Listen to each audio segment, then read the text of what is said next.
10 coats of paint stained in tobacco.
Howdy ho, Victoria Taft with you, the adult in the room. And I've been in the news business for a long time, a very long time, and we have lots to tell you about today.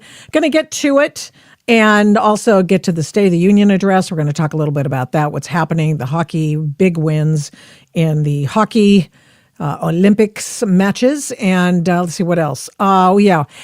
Might be some stuff going on with respect to Iran. We'll talk to an expert about that. Let's see, what else? Oh, Portland antics again, and how this extortion scam is being run by Antifa. So we'll tell you about that. It's in Portland, and it's quite interesting, actually. Did want to tell you a couple of things. First off, about the State of the Union address, which is going to be tonight. I understand. I thought it was at 9, and then I saw that it was at 8. This is Eastern time, and the thing is that it's okay because when you tune in, he's still going to be talking. What happened there? I don't know if anybody can hear that, but something just automatically played. I have no idea what the hell that's doing. That's insane. Just insane. Unbelievable.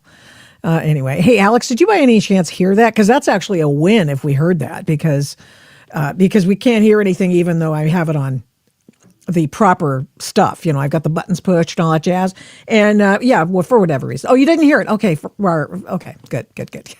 It's just wild. All of a sudden it comes back out of the space. So the State of the Union address is the address that is made by the President of the United States the second year in office, right? So the first year they don't call it a State of the Union because they all pretend that that the guy or gal, well, all guys, so heretofore, have not really had an opportunity to change the axis of the earth, the different ways in which the United States of America works. And so they call it a different thing the first year in office, but it's basically a laundry list. Every single year it's a doggone laundry list, and it's kind of boring. But sometimes it's exciting, and you just have to watch it to find out what's going on. And today the hockey team's going to be there. The men's hockey team is going to be ensconced in that small 435 seat place of the House so they can have, all sorts of things going on there. You have different gatherings in that place. I've sat in there before in my one time I've been there. And so the teams will be there, or the men's team's going to be there. The women's team, well, they had to wash their hair. And they were like really busy. And they were mind blown. Yeah, sure, we came out we came in extra, the extra time, and we won. We beat Canada, and then the men came along, and then they got an extra time, and they won, and they beat Canada. And so everybody's invited, but the women, I'm going to tell you something before I really get into it. One time, and one time only, have I ever told a prospective date that I could not go out with him because I needed to wash my hair. And in a family of 5 with one bathroom, 3 girls, all of whom are vying for bathroom time, that actually meant something. And so anyway, so they apparently live in the same circumstances, the women's hockey team. And so they just couldn't possibly break themselves away to go to the State of the Union address and be the guest of the President of the United States. I mean, really, let's get down to it. Are you really going to go if he's Hitler?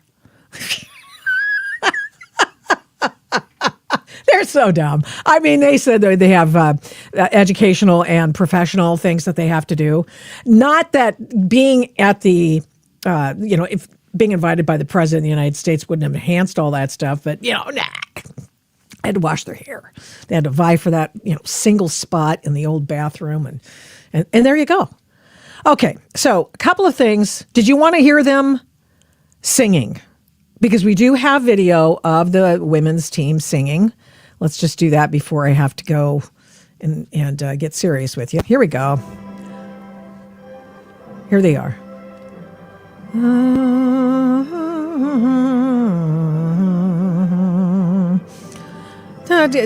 Some of them actually know the words. Da da da da. Listen to this. You talk entirely too much. I'm just here for a wife. Well, I'm married, and he thinks I talk too much too. So that's why I do it on here. Okay, so the women's hockey team, gonzo. Then we have the men's hockey team. Now this was an interesting thing. So the guys team, they get shuttled off from after winning Sunday morning, basically.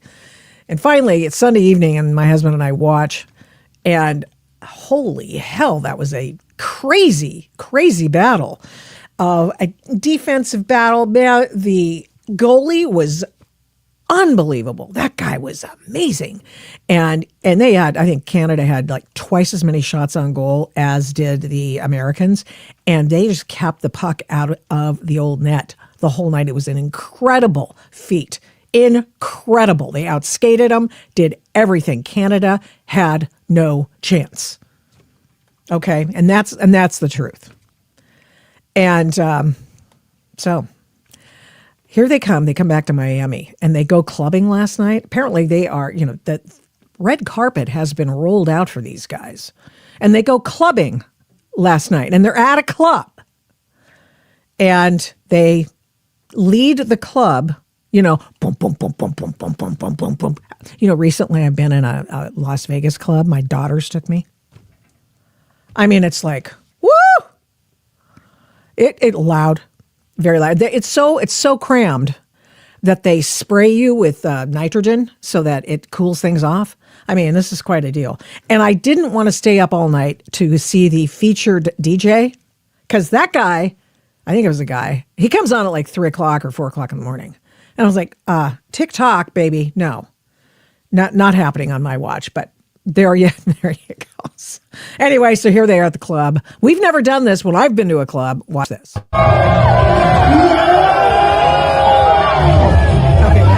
that's exactly. Wait. That is exactly what you do. Oh, no. Go away. You're not supposed to be on. Okay, so here's the singing part I wanted you to see.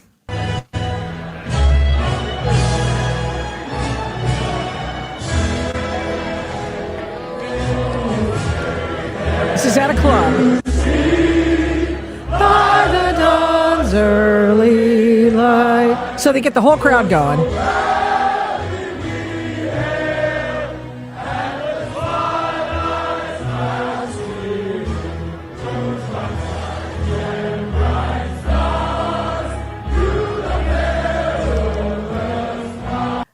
Okay, we get the point. Hey, Dude Coder says, where is all the viewers? Because Dude Coder. Yeah, I'd love to know that. Do you think it's because we were reported to YouTube when we talked about Portland Antifa and the incident with a drive-by against Tommy Boy in front of the ICE or around the ICE headquarters? Do you think that could have been it? That, sitting there talking and seeing that there was thousands of people there, and then all of a sudden, boom, we're throttled. Could it be that? Dude Code. Could it be that? All right. Then pretty soon thereafter, here they are, and they are leading everyone into a crazy fest, a wonderful hockey party, if you will.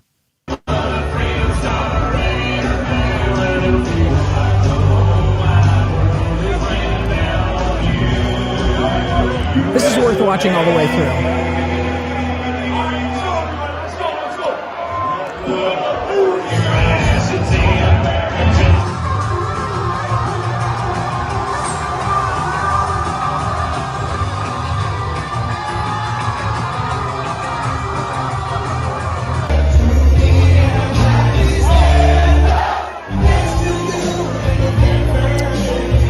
Yeah, the women's team probably wasn't, they probably weren't doing that. They weren't doing that. So they're not going to be at the State of the Union address because, we chicks have to stay together. I mean, there are no people, conservative chicks at all, period. Did you not know that? What wave feminism are we on? What is it? Are we fifth wave, fourth wave? I don't even know. It sort of passed me by. You know what my friend said one time? Long-time person who is a woman. She goes, the only thing feminism got me was an extra job. And I think, think about that. All right. So now the big story for me today, besides what's going on in Iran and if we're going to have a war with them and much more. Plus, I'm going to talk to you about the tariffs decision. And so by all means, share this, like it, make sure people are watching it. Here's why. Because as I said, from Dude Coder, probably one of those who reported us to YouTube for telling the story about Antifa Portland and a drive-by shooting. And this is not that. They still have not arrested the woman who did the shooting with a pellet gun. So every day, almost every day, I get in touch with the Portland Police Bureau and I say, hey, you guys, have you arrested this chick yet? Oh, my gosh, no, we haven't. I mean, they literally have it on film. And in the actual recording is why we were throttled by YouTube. So, you showed the GUN. My God, what the hell's going on? This is terrible. Anyway, I've been going to Mexico for spring break. Just checking. Now, let me know if you're going, and if so, where you're going. By all means, comment live. So, here we go. This is a woman who, a few months ago, last October actually, was featured in her own video mocking her barricading ICE officers in Hillsboro, Oregon. And she puts it up. She thinks it's hilarious. And then she's put up a confession video about it. Here's her confession video. This is what a confession video looks like. This is when you get up there and you tell everybody what you did. Myself on TikTok, so forgive me if I'm awkward or stumble through it. But how did this end? The second ICE vehicle, which was carrying the third ICE officer, pulled up, and as we were distracted, the original vehicle, which was the minivan carrying two ICE officers, pulled around into the apartment complex, ran over a couple of hedges that were probably 6 feet tall and got away.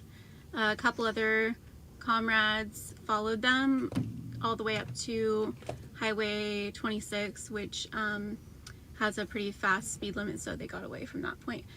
But we were able to report their vehicles, their faces, their VIN numbers, and that's kind of what I wanted to post about today. I wanted to let everyone know what the best next steps are if you're going to do something like this.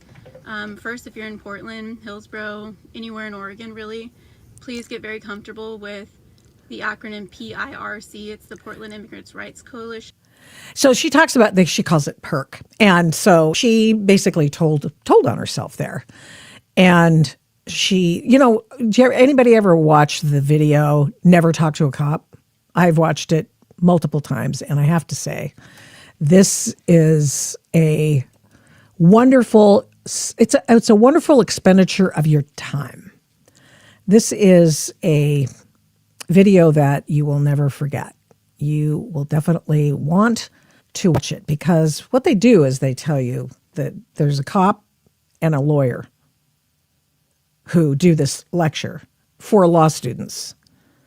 And basically the lecture says, okay, here's what you do. If you ever want somebody to confess to a crime, you have them write a letter to the person against whom they've just committed said crime. And when you're done and they get it all off their chest, you know what they're going to do? You book them because they've just confessed to a crime. Okay? So that's how that works.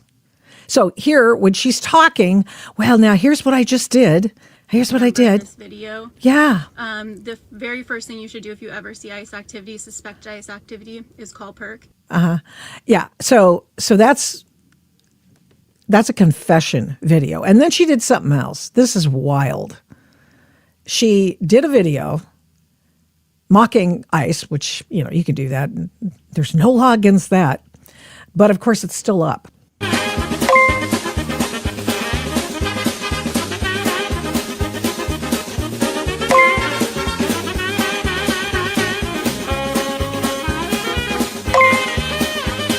She labeled everybody who was there blocking the ICE vehicles.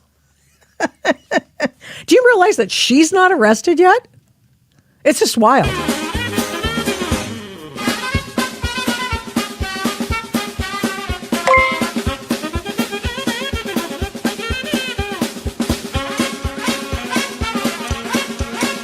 So they mock them, they dox them, they report them, they sick other people on them, and that's what they did.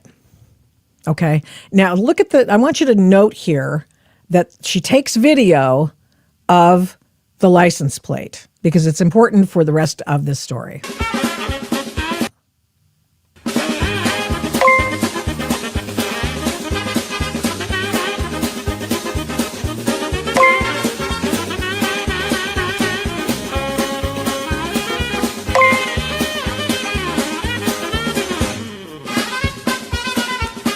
They think this is really funny. These guys have to go through a hedge.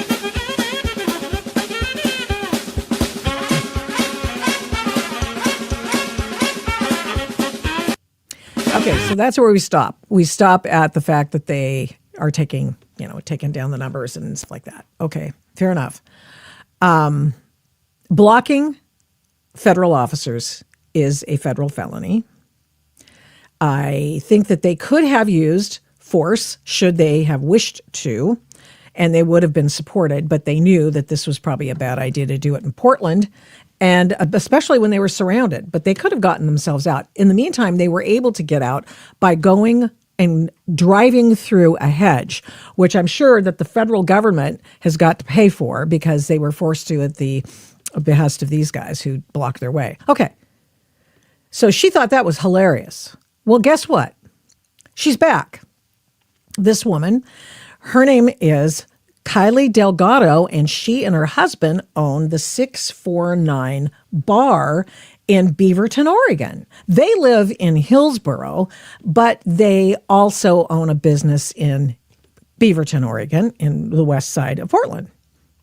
Several months ago, when different activism groups started logging ICE license plates, I had this nagging fear of what could happen eventually, and that nagging fear is becoming true. And that is that license plates that have been confirmed and vehicles that have been confirmed as ICE are now being returned by companies like Hertz and Enterprise into their regular commercial fleet and rented by regular citizens like you and I, like your grandma. Please appreciate what you just heard. She is saying that those cars that the ICE was renting like anybody, well, they've been all marked now. They've been, cycled through PERC and all those other organizations. And people who are ICE watchers are now going to follow them. And she's terrified that grandma and grandpa are going to get hurt. Listen. Grandma and grandpa, like your niece and nephew. And these people have no idea the history of these vehicles that they're driving around. Not only that, these vehicles are being used in the same area in which ICE agents were renting them. And so, regardless of a database that some people may have access to or not, to look up those license plates, a lot of regular citizens who have been harassed for months on end have memorized these plates. They know which cars to avoid. They know which cars are ICE. And now regular citizens are being asked to drive these vehicles.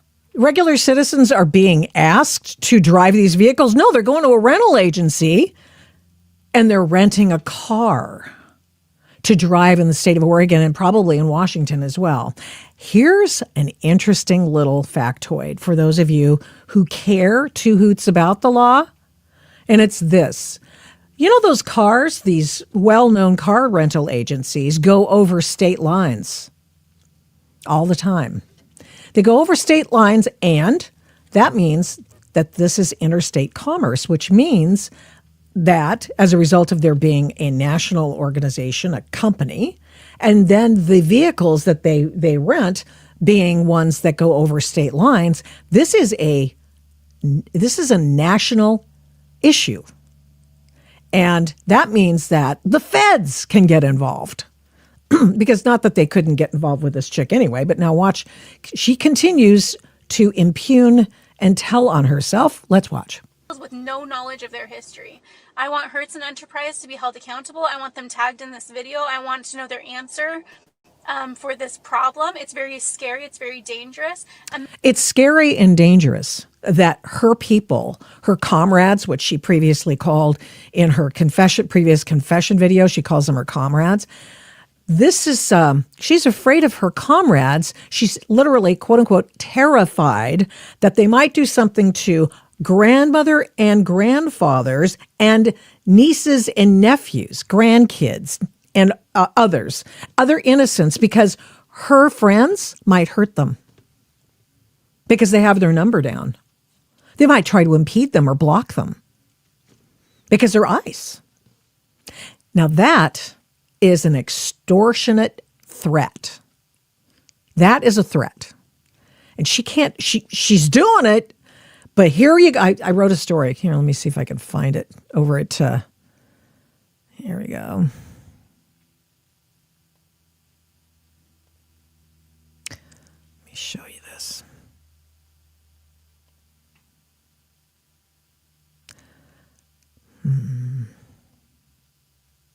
There we go. And it's here. And my headline was, I kept my headline. Sometimes I don't.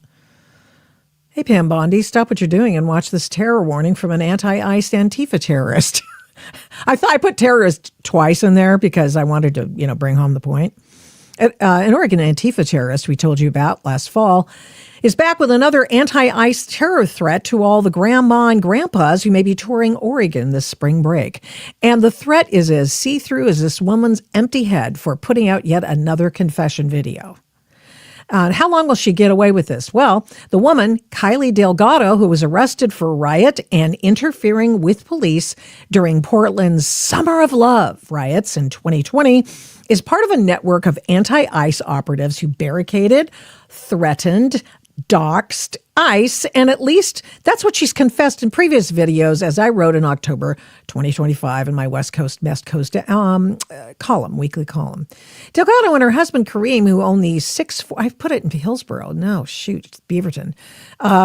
649 bar are seen on video blocking federal agents in a city street, forcing them to run for their lives from the Delgado's mob by driving through a 6-foot hedge. She thought their efforts were so epic that Delgado put their video to a funny song on TikTok to mock the feds for running from her comrades. She photographs herself doing this quite frequently. Indeed, she's so notorious that she bragged in one of her Facebook posts that the ICE agents know who she is and follow her TikTok account. Indeed, so brazen is she that she told Coin TV News and admit that she had been doing this, thus admitting guilt. Karine Delgado says his wife Kylie called him Tuesday afternoon saying agents were in the neighborhood near theirs in Hillsborough. When Delgado got there, he found men in vests and masks who he said first identified themselves as Hillsborough police. With his wife already blocking the road going one way, Delgado used his car to block the road with the officer's van in the middle. Felt like the more the community disrupts, the more the community confronts that, the more difficult we make it for them to kidnap people, the less likely they are want to hang out in this area. Sometimes just taking up their time is the difference between them being able to detain, a working father or mother. So that's the game. There's more of that story. You can check it out. But I just thought that was pretty darned interesting. So, interesting. And so it is with the woman who continues to do this. And now she's, as I said, made another confession video. And let's listen to the rest of it, where she says that she fears for the lives of the people who rent the cars that were previously used by ICE and other federal officers because somebody might get hurt, i.e., innocent people. Or not to look up those license plates. A lot of regular citizens who have been harassed for months on end have memorized these plates. They know which cars to avoid. They know which cars are ICE. And now regular citizens are being asked to drive these vehicles with no knowledge of their history. I want Hertz and Enterprise to be held accountable. I want them tagged in this video. I want to know their answer for this problem. It's very scary. It's very dangerous. It's very scary. It's very dangerous because they are scary and they are dangerous. Imagine that your grandpa rents a car and he's not from the state. He has no idea what's going on. He has no idea what's going on. He's just driving a car. Now, whose problem is that? Is that her problem or is that your problem if you're grandma or grandpa driving the car? She wants to make it the car rental agency's problem. He's driving around, all of a sudden he's being followed, and he recognizes that he's being followed, and he stops on a rural road to see what's happening, and now there's a tense situation between him, who, let's imagine he looks like, he's a white, middle-aged man in a big... If he's white and he's middle-aged, they might think he's a nice guy, even though most of them are Hispanic. But never mind that. Forget the facts, man. Baseball cap, and a meager watcher is there filming. That's a very tense situation that can lead to violence given the personality types of the people involved. And I'm sorry, given the personality types of the people involved, it could be violent. So isn't that your problem, sister? Don't you actually have to tell people not to pull over these ICE vehicles anymore? Isn't that on you since you know the problem and you've been doing it for a long time? You're, in fact, one of those who reports the license. You absolute... It is unfair to the people who are renting these vehicles, as well as the people who have been working hard to track ICE activity, are returning these vehicles to the regular fleet. It's selfish. It's selfish.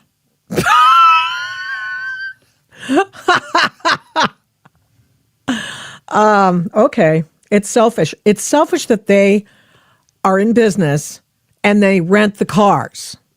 And the cars are now targeted by her comrades. That's what she calls them. Her word, not mine. Her comrades. And she thinks it's selfish that they might re-rent them to other people for a fee. People involved. And hey, I have a question. At the 649 pub, or whatever it is, in Beaverton, I mistakenly said Hillsborough. At the 649, do you just give free stuff away, or do you require someone to pay for you serve them in your, do you try? She was actually, what's interesting is, and one of her Facebook posts says that prices are going up, and doggone it, the amount people get per hour is not. And that's just not fair.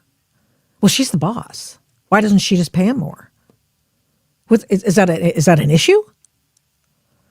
Yes, white liberal women think they are the main characters. Yeah, well, everybody's in their own movie, Betty. It is unfair to the people who are renting these vehicles, as well as the people who have been working hard to track ICE activity. They've been working so hard. How dare you even question their motivations?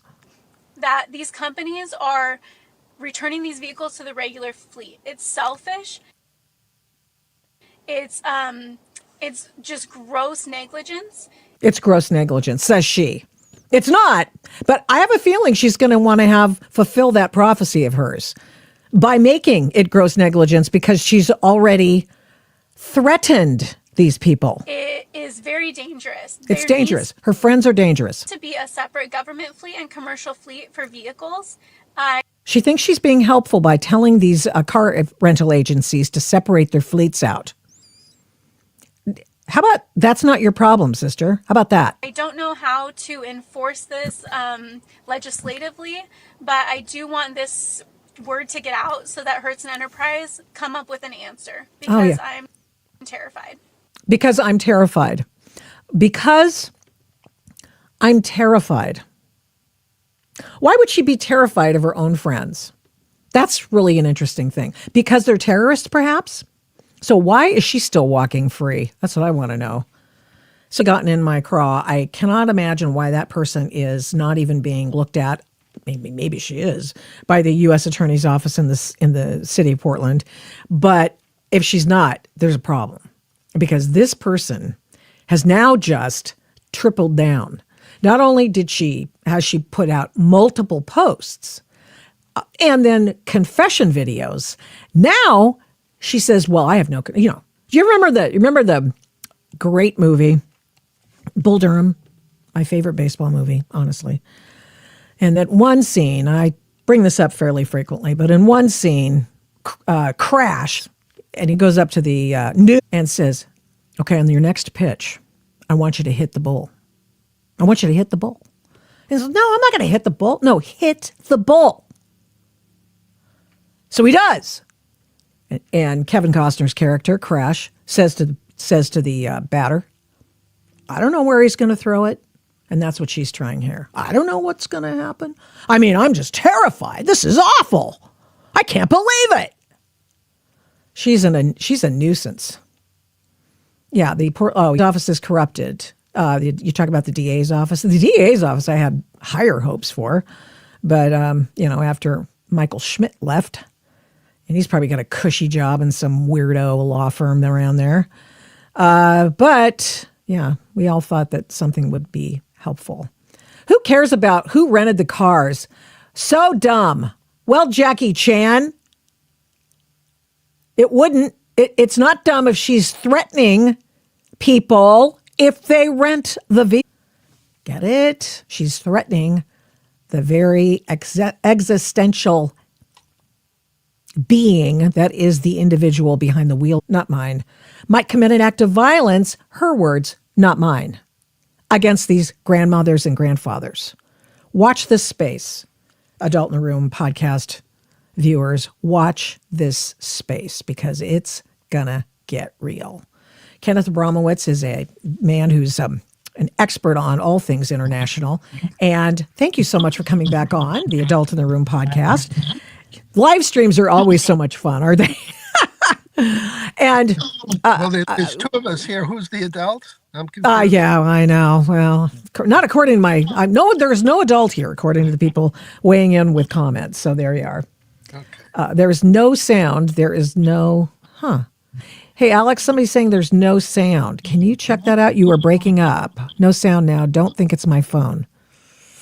I don't know about that. Can you hear me? Yeah, I can hear you, but I don't know if anybody. We've had a couple of issues, and I'm kind of wondering if I need to get a new router, but we'll see how it goes. We have a Cat 6 sale and whatever. Anyway, yeah, you're breaking up. Are you in a car somewhere? You are, aren't you? Yeah, okay. Well, I tell you what, we'll make it as quick and painless as possible. And that is, tonight is the State of the Union address. And we want to know what you think about the possibility of the United States doing something even more violent in Iran. Okay. Well, with no special President Trump, and tonight I will talk about how I'm trying to create a negotiated deal with Iran. I I don't think I can do it, but I'm going to try this week, and I'm going to blow them up next week. He's not exactly going to say that, but I think the implication is that if the negotiations don't, To what end? I mean, to do what? well, Iran has promised to kill everyone in America. Death to America. This for 47 years. They have intercontinental ballistic missile systems. They're working on nuclear weapons, chemical weapons, biological weapons. So they basically hate Christians and they hate Jews. They hate Western civilization. I call them an Islamo-Nazi death cult, and they're just Yes, that's so true. they're consumed with their hatred. In the history of death cults, is they die. They can't think rationally anymore. Go back to Hitler. He had to kill all the Jews. He killed 6 million Jews. He ended up killing 54 million Christians. So to me, Iran is Hitler on steroids, and President Trump cannot wait for the next Pearl Harbor, the next 9/11, and there's no negotiating with people like this, and so that's why I expect a military confrontation in March, and I hope it's over by April. Let's go over the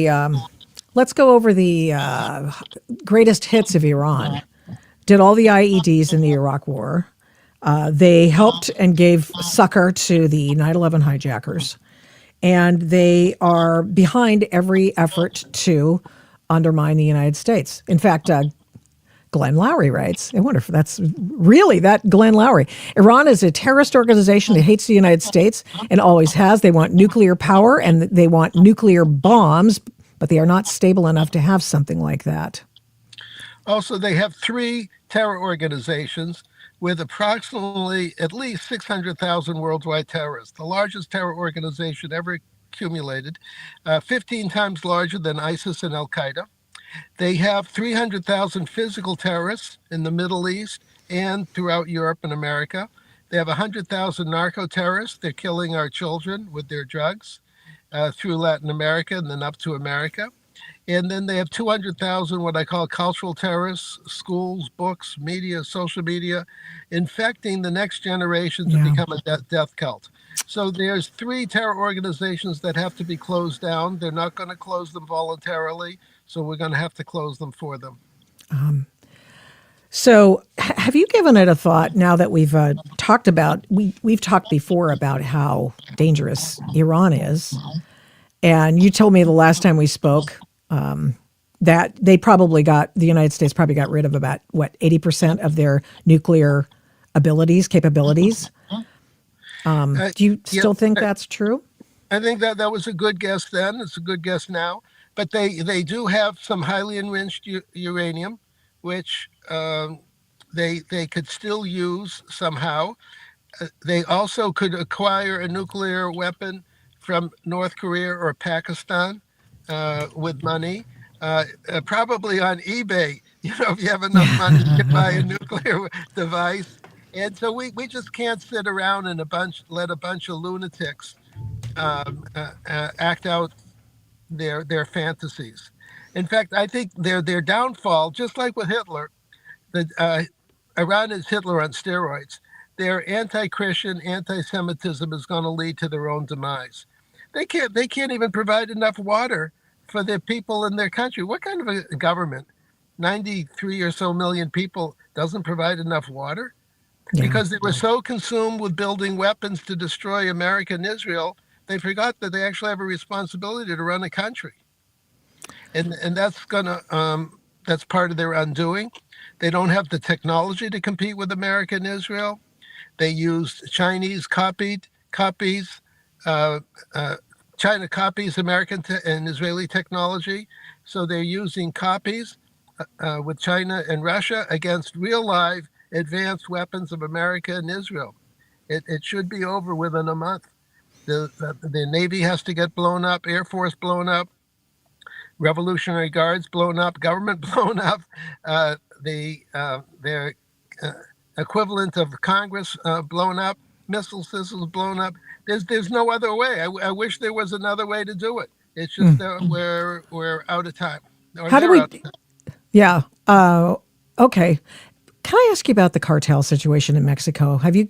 I know you know about this, and the multi-front war, by Kenneth Abramowitz. And so, tell me a little bit about, if you can, the issues of cartels and it being so close, of course, to the American border, and what's Well, going on. yeah. So there's three color coded bad guys: reds, greens, and blues. The reds are the communists, like China and Russia, pure evil. The people are wonderful. It's just that the governments are pure evil. And then you have the greens, color coded for the color of mosques, and that's the Islamists. That's Iran, Turkey, and Qatar. And then you have the blues, which are the global organizations, color coded blue for the UN colors, and that includes the drug cartels.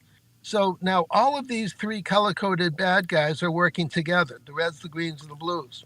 Yeah. So, for example, Iran uses their Hezbollah criminals to ship drugs into Latin America and then up into Mexico to work with their Mexican cartel criminals to then send the drugs into the U.S. and kill 100,000 Americans a year.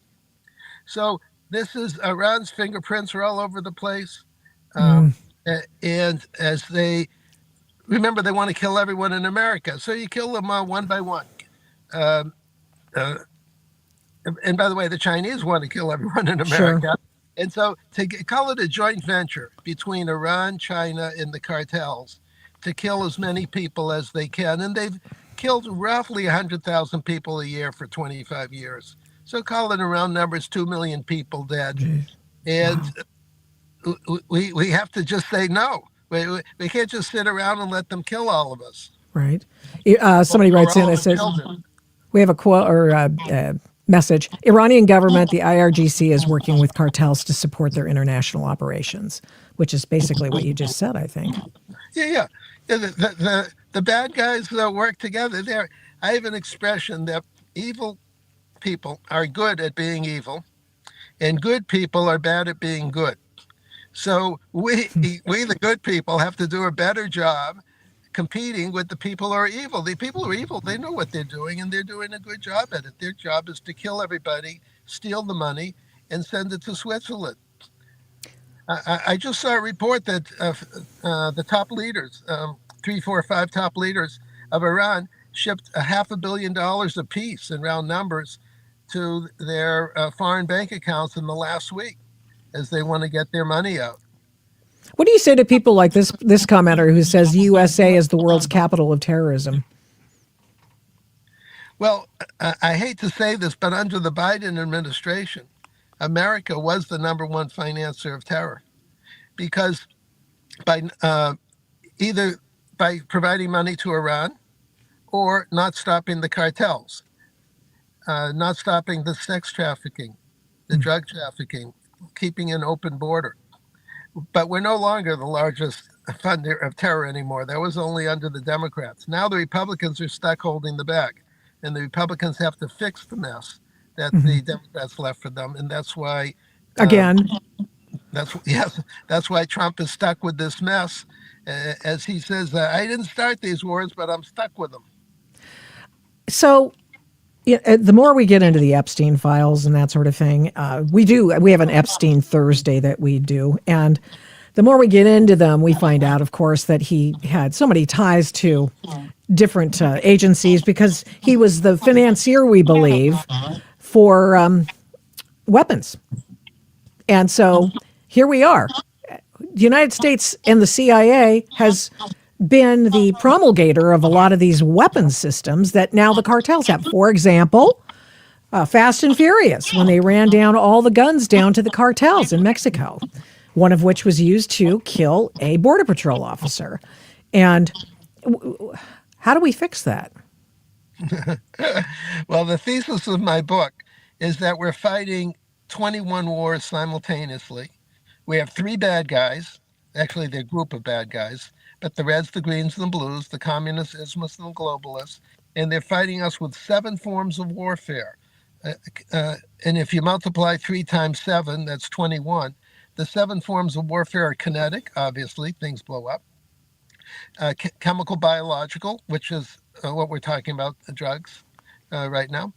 You can fight with words. I call that cultural terrorism. Number 4, you can fight with boycotts, economics. Number 5, legal. 6, demographics, open border, for example. And 7, cyber. So the bad guys use all 7 forms of warfare against us. And we have to do something. Trump is stuck fighting 21 wars simultaneously, and they have to be fought simultaneously. And think of it as like a big balloon. You can't just take out some of the gas or add some gas to a balloon. It just expands or contracts. You have to go after all 21 simultaneously, and that's a mess for a democracy to handle 21 cans of worms simultaneously. This commenter says Trump has also not stopped any cartels. Well, yes. I mean, Trump has publicly said that I'm willing to blow up the cartels in Mexico. And Mexico has publicly said, no, we don't need thanks, but no thanks. We don't need American troops in Mexico.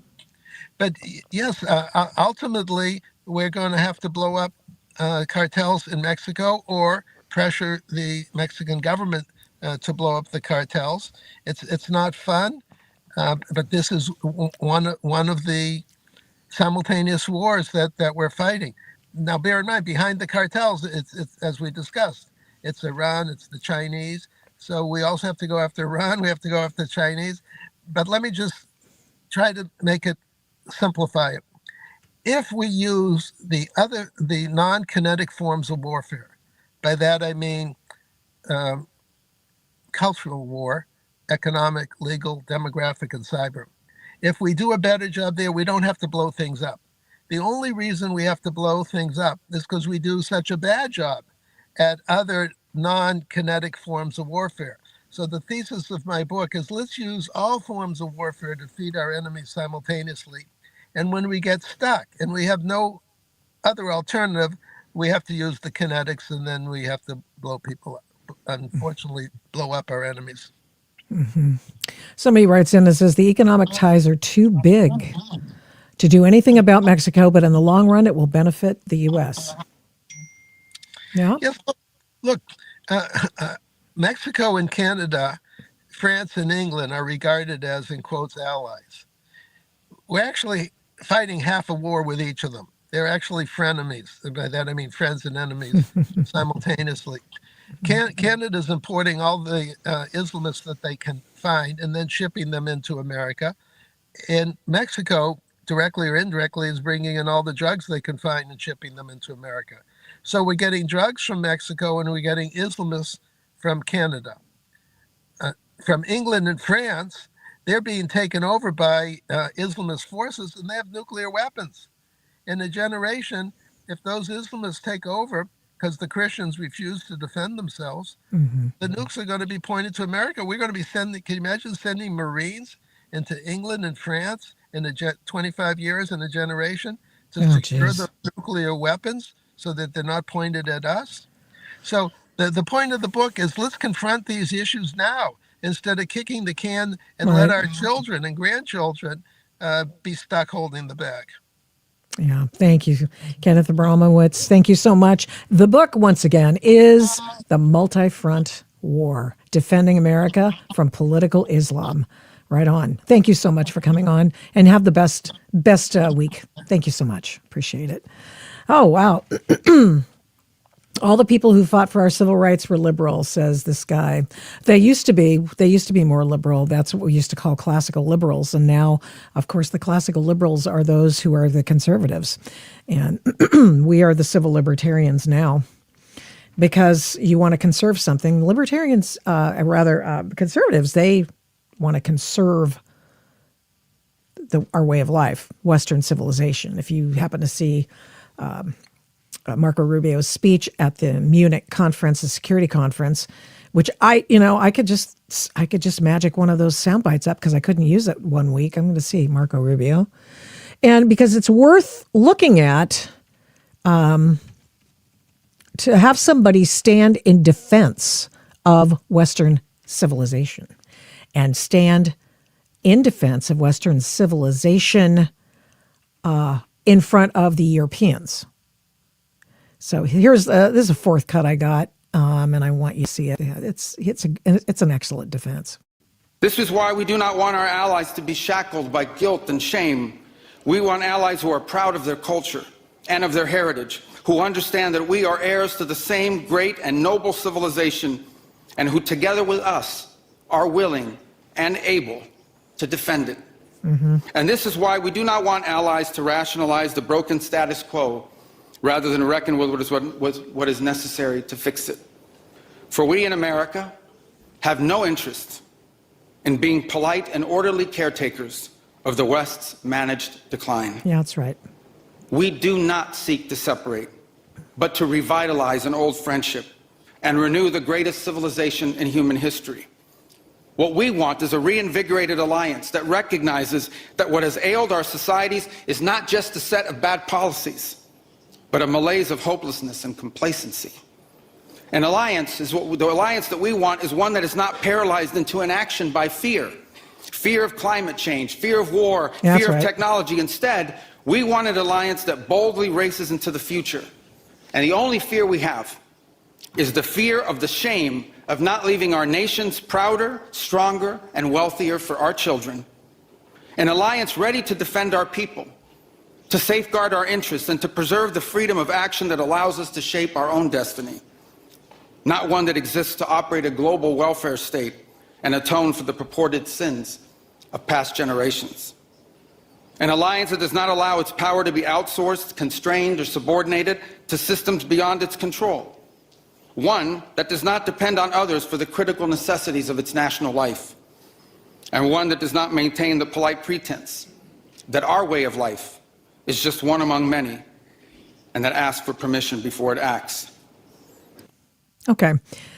So, I mean, I have like 5 cuts of Rubio's speech in Munich. It was actually the day he gave it, I watched it twice because I thought, thank God, somebody's just standing up and saying, you know what, Western civilization is the best civilization right now on Earth. That's where you find happier people. You have fewer people getting murdered, maimed, etc. I mean, just for a variety of things.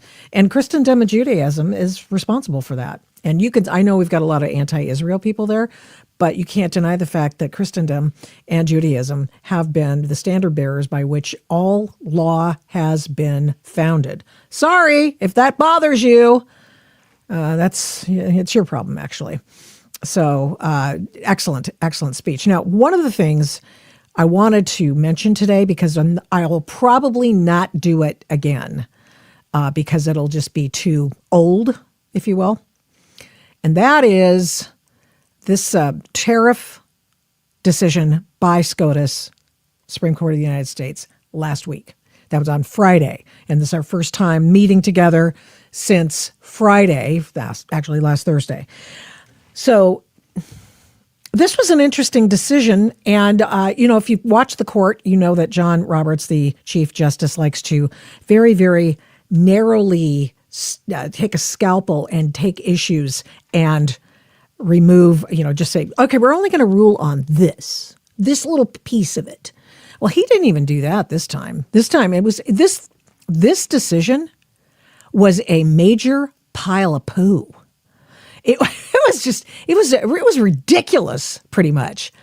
And we know that it was a ridiculous pile of poo because 3 justices, in an opinion written by Chief Justice John Roberts, based their opinion deciding that Trump didn't have the authority to use this regulatory thing called IEPA, based on the major question doctrine. Now, that's a big area of law determining whether or not administrators can make big decisions without consulting Congress. Okay. And what was funny about it, if it wasn't so, it's totally fixable, right? He can use other stuff and say, okay, I'm going to continue the tariffs, and they're going to be done under the auspices of these particular regulatory actions. And Brett Kavanaugh named a few of them. But I wanted to call your attention to a couple of things because it's important. And So let's see. So they decided, those three justices that wrote John Roberts, and they concurred with John Roberts' opinion, that it was a major questions doctrine that was at issue. The other three, the harridans of the left, I had such high hopes for Elena Kagan. I mean, she is a smart lady, and she keeps throwing her lot in with these Sotomayor and Jackson. I mean, those other two are activists. At least Kagan comes off as being somewhat judicious. And Ruth Bader Ginsburg was wonderful on the court. Now, she was really super liberal, but what she did was she didn't stake out a position necessarily and argue it as Sotomayor and Jackson do. I mean, they may as well have just stayed in the Supreme Court bar so that they could argue in front of the Supreme Court instead of sitting on the Supreme Court. If you take my meaning, all they do is argue. So here is sort of the thought here from Justice Brett Kavanaugh. Now, we know it's a pile of poo. This decision was just ridiculous. And Brett Kavanaugh was going, this is ridiculous. This is just dumb. I mean, he didn't say those words, but he basically said these words. And he got a little assist, even though Gorsuch did not go with him on the decision. He pointed out that the three leftists on the bench, that's Kagan, Jackson, and Sotomayor, actually did not accord to the Trump administration the benefit of the doubt to use IEPA to do tariffs, even though IEPA, the regulatory law, had been used for that for years, which Kavanaugh pointed out chapter and verse. Instead, what they did do, these guys said, you know what, we're going to let, and they lost on all of these decisions, those same three, except in one case, and that was Breyer doing it. They said it was just fine for OSHA to set a national vaccine mandate for workplaces. They said it was, hey, it's okay for the CDC to use the pandemic to regulate landlord-tenant relations on rental units. I mean, these have nothing to do with each other, by the way. They found magic language to allow the EPA to determine the best system of emissions control, which would have shut down power plants across the country. They did this. And then the final one, this was another one that Gorsuch brought up. They ruled to allow President Biden to forgive student loans based on, it's the pandemic. Let's just forgive all these loans. These all have nothing to do with each other, but they decided because it was Biden in office, they would go ahead and allow that to happen. Maybe some of it was on Trump. I can't remember when the genesis of these lawsuits came about. So instead of according Trump wide latitude, which wasn't wide latitude, it was a long-time foundational practice, they said that the regulations that had been allowed to determine tariffs in the past were no longer malleable enough to be used to give Donald Trump that old give and go. I mean, it's just ridiculous. So Kavanaugh alludes to this, and I'm going to go grab this, make sure you can see it. Kavanaugh goes, in summary, says he, Algonquin, which wasn't a decision, in 1976, Gerald Ford was the president, and it was a tariff on oil imports. That's what that decision was about. Nixon also used it. It had been previously used and came from a decision called TWIA, which was, let me just make sure I got it here. I just want to make sure I say it right. TWA,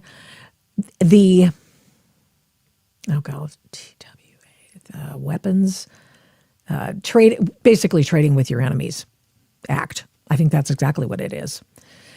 So it had been done for years, using these kinds of tariffs to make sure that there are ramifications between countries that are warring with each other and or under IEPA, which was later branched off from TWIA. It was the ability to do that by declaring an emergency, and a president could do that. And you could change the importation rules if you are the president, and Trump did. He used it to do tariffs, which had been done before. It's crazy that they said, no, he can't do it, even though it had been used before. Okay, so to summarize, Algonquin in 1976 unanimously held the opposite, because I'm reading this because Brett Kavanaugh just trained his 150 millimeter howitzers on the Chief Justice with this portion of his decision. The Nixon and Ford tariffs were based on statutory provisions that did not use the word tariff or duty. There's a long tradition of presidents imposing tariffs as a means of regulating importation and commerce. The predecessor trading with the Enemy Act has long been understood to authorize tariffs during wartime as a means to regulate importation. The history of the Polk, Lincoln, and McKinley tariffs show that tariffs are a means of regulating importation. Chief Justice Marshall, Justice Story, and James Madison stated that the tariffs are a means of regulating foreign commerce. So this is an outward-facing law to our foreign friends and enemies. The dictionary definitions and ordinary usage establish that tariffs are a means of regulating importation. All of that and much more, in my view, overwhelmingly establish that IEPA clearly authorizes the president to impose tariffs. That said, with respect to tariffs in particular, the court's decision might not prevent presidents from imposing most, if not all, of these same sorts of tariffs under the other statutory authorities. And then he goes into certain examples.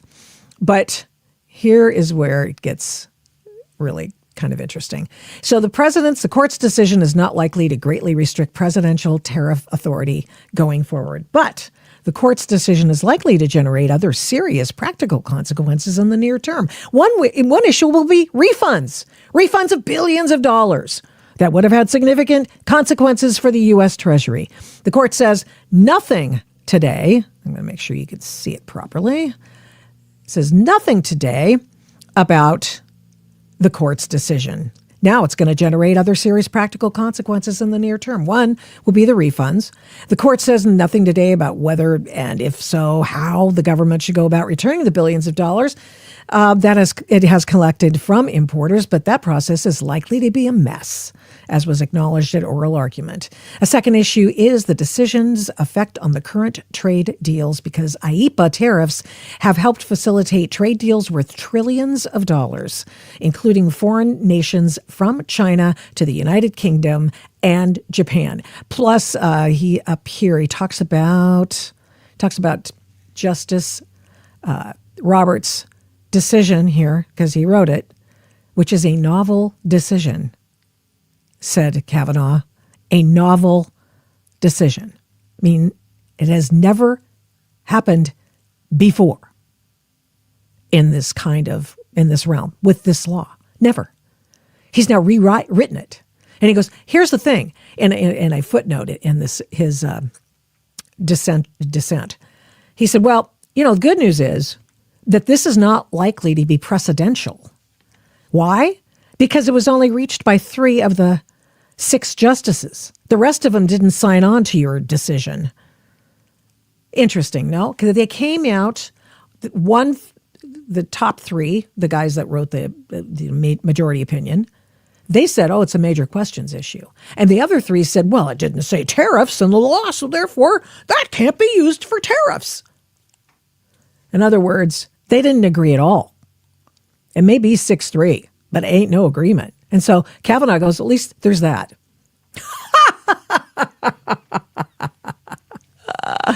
Oh, this one says, let's see. I don't think tariffs are necessarily bad. I don't either. I used to think it was like, but we're going to pay more now in the future. More things will be made here in the U.S. That's true. It is true. But how much free stuff do you need? Or, I think about, I remember when we started really getting stuff in from China and stuff. Let me just tell you something. I remember because small children, I am the adult in the room.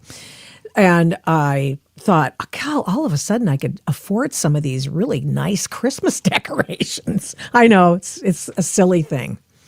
And, I'd go to this fancy shop in Beaverton and just wish that I could afford that stuff. And I couldn't. And then all of a sudden in the late 90s, all of a sudden stuff comes up and it's like, hey, wait a minute, I can afford this stuff now. And it wasn't because I was hosting a radio show. It was just because they were cheaper. Okay? Yeah. And Trump did immediately come out and put on more tariffs under the other laws that were proposed by Kavanaugh. I have a feeling they knew this was coming. And I like the fact in so many ways. You have to make it in America and not China. What a crime. But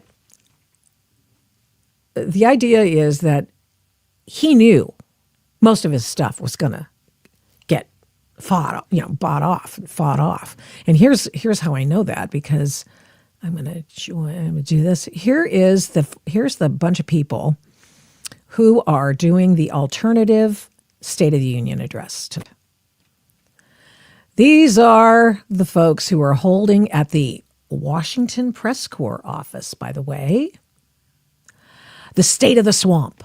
And they're doing an alternative to the State of the Union. And, as I said at the top of the program, I know State of the Union addresses usually sound like they're a grocery list, okay? But I haven't seen that President Trump has done that in the past, but, I've been around here a long time, okay? I know. I mean, it's usually like, well, and then we're going to, and then fill in the blank and whatever. I mean, I remember one time, the first time I ever heard the word for the country, what is it? Former Siam.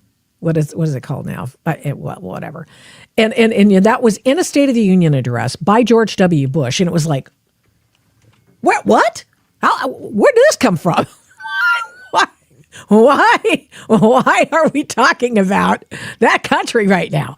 Oh, well, anyway. So who's going to be at this big shindig?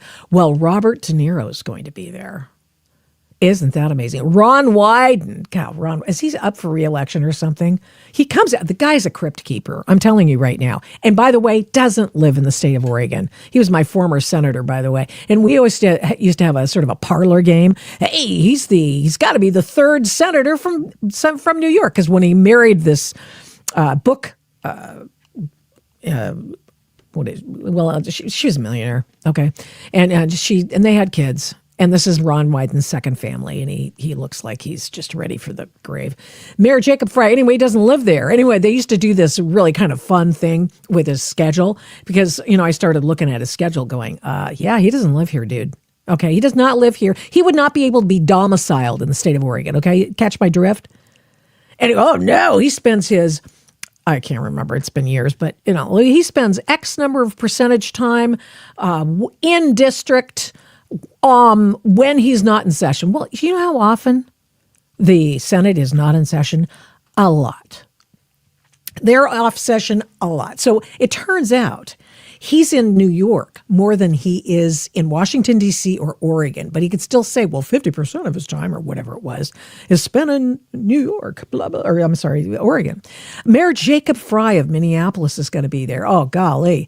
Matt Meyer, whoever that is, I mean, I assume he's a governor. I just don't know of what states. I apologize. He's not on my heartthrob list. Mayor Brandon Johnson. Oh, bless his heart. Stacey Abrams. I hope she's paying for this whole thing. She got sent away with was it eight? How many billions did Joe Biden give her walking out the door? I mean, she literally got billions of dollars. Don Lemon, Jim Acosta, Mark Ruffalo, Eric Swalwell, Marianne Williamson, Tom Arnold, George Conway. Oh my gosh. So the Lincoln Project is going to be well represented. Mehdi Hassan. Okay, Seth Moulton's going to be there. Big surprise there. Let's see, who else? John Tester. Okay. You know what this means, though? Since there are so many lawmakers that will not be there, there's going to be plenty of room for the hockey team. Because I know that the Speaker of the House was concerned that, where am I going to put them? And so they plenty of room. Let's see. Who is Morales Roquetto? Well, whoever Morales is, he's going to be there. Sue Gordon, Eugene Vindman, the man who pretended that President Trump won, did something wrong on the Ukraine phone call. Oh, man. Norm Eison's going to be there, the big brains of the operation. Mr. Lawfare himself. He's going to be there. Charlie Sykes. Oh, bless him. I used to have Charlie on my show before, and he's just gone rogue. I mean, bless his heart. Super smart guy. And he's from Minneapolis or Minnesota. Just, I think, yeah, right? Cool guy. He's just a total Trump hater. I mean, shocker. Kurt Bardella. Ever read This Town and you will get an insight into Kurt Bardella. Let's see. Special thanks. And it's the usual folks who are doing this. You can become a member, but you have to pay for it, which is to say, usually you can just be put on the email list, and I'm on the email list now. So go to defiance.org, S-O-T-U, or SOTU, and make sure. But if you want to get on their Substack page, which is for profit, etc., and you want to do that, you have to pay for it. And the lowest barrier for entry is $1, but I'm still not going to give these people $1. Okay, that was all the Democratic Party right there. Yeah, I can't go on, but I will stop now. Let's see, what are we doing here? Donald Trump is not supporting kids getting sex change and promoting gays in the military, giving billions of dollars to countries that they can't even account for the money. Well, that's good. I mean, I think I count that as a win. Democrat Party is trash. Take me to your leader. Who is their leader? That's an excellent question that you posed there at the end. Let's see. Who's Andrew Trump? I have no idea. If you're walking distance from the Capitol, you're in a blank hole. That ain't nothing. Oh, here, I'll let you see it. You just read it. Okay. What else do we have? J6 was brought on because Nancy Pelosi telling the police to stand down. Well, they all knew. They saw that there were threats. Trump asks for the National Guard. It's up to Nancy Pelosi to keep things going. Safety concerned with the salutatorian, who is it? The sergeant of arms. They don't do it. They keep the police the police chief of Capitol Police out of the loop on purpose because they have one of their own people hiding the ball from him. And this was you just read what a color revolution is and then just go look at what happened on January 6th. I'm not saying that people didn't do the wrong thing. Some people did, obviously. And they just wanted to pin it on Trump. So they planned a lot of that, and that's what happened. And people went along with it, too, by the way. They just said, hey, this is great. I'm going to go in there and I'm going to steal a lectern. So there you are. Okay, one final story, because I think this is a cool story. And this is how did I put it? This is our truck driving, moving van heroes. Moving van heroes. I'm going to leave you with a smile today. And these guys were in Phoenix, Arizona, and they caught a woman who had stolen her child from her husband. Yep, that's her. It looks like her. So they pull up. She's not the custodial parent. Amber Alert is out for her. Took a picture of her, and he's like looking at her. And in the thing it said the lady's wearing like pink pants. The Amber Alert that went out yesterday? Never? Yesterday? That one. Oh, well. Yeah. Should I block your truck? Huh? Should I block them? Should block. He's going to block him to prevent her to prevent her from leaving the store. They figure out that she's the Amber Alert lady. They recognize the kid. They say, "Should we block her?" Darn right, you're going to block her. Is she an ICE agent? No, she's a criminal. That's what she is. Yes, I can. It's right here. Got it? Show me a picture, because I know what that girl looks like. She ran right past me. Okay, hold on. Oh my God, that's her. Yeah. Is it really? Yep, that's her. It looks like her. That's exactly what she looks like.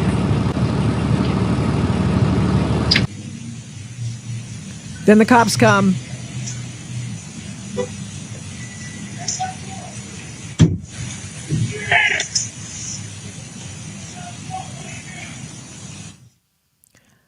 Heroes, all of them.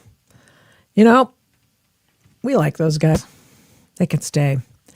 They can, when people just do the right thing, isn't it just the best vindication for what a great country this is? What a great people we have here? I think so. All righty. Okay, I'm going to come back on Thursday. It's going to be Epstein Thursday. I think we're just going to start doing Epstein Thursdays to give you the latest in what's come out with the Epstein files as best I can. We have the Les Wexner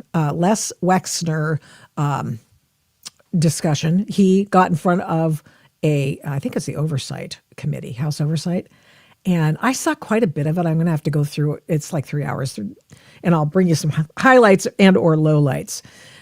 Very interesting. I'm not sure it was terribly dispositive, and I'm not sure it was clarifying. But we'll find out. We'll look at it and much, much more as we continue. And so hang in there. All right. I'll see you on Thursday. Have a great week. Thank you so much for watching and listening to this episode of the Adult in the Room podcast. We do not take you for granted. We appreciate every single person who tunes in every week to listen and watch this program. We're here every Tuesday and Thursday, live streaming on Rumble, and then on every other podcast platform shortly thereafter when we can port it over and get it over there as soon as we can.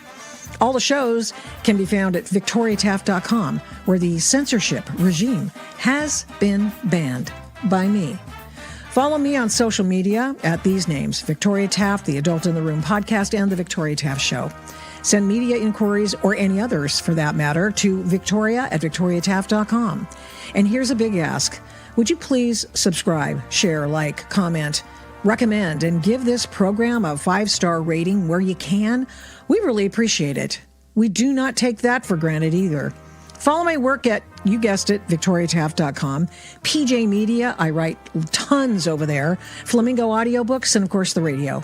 I don't do this alone. This show is produced and engineered by Overall Media. 1A Cast is responsible for some of the Adult in the Room podcast's imaging.